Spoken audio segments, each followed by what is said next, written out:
Hi, this is Jackie from ESLactivity.org. So today I'm going to talk about one of my favorite ESL presentation activities called Show and Tell.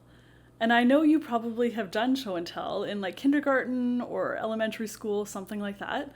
But you can also use it in your ESL classes for any age or level of students. So the way that it works is I get students to bring something from home that's special to them, or it can be like a big thing, or like a living thing like a cat or dog. In that case, students can just take a picture of it or print out a little picture and then show that instead of actually bringing the object.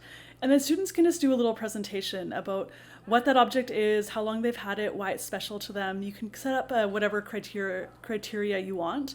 And it kind of depends on the age and the level of students, what they're capable of.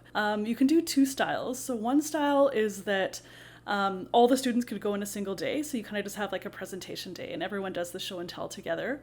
Or you could do maybe like one or two students at the beginning of each class. So you kind of go on a schedule and you just kind of get through the whole class over the semester. And yeah, it's kind of a nice warm-up activity and it's a nice way to like kind of ease the students into English each class if you choose to do it that way.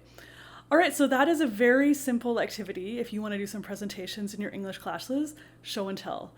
And if you want some more ideas for your English classes, be sure to check out my book, 39 No Prep, Low Prep ESL Speaking Activities for Teenagers and Adults.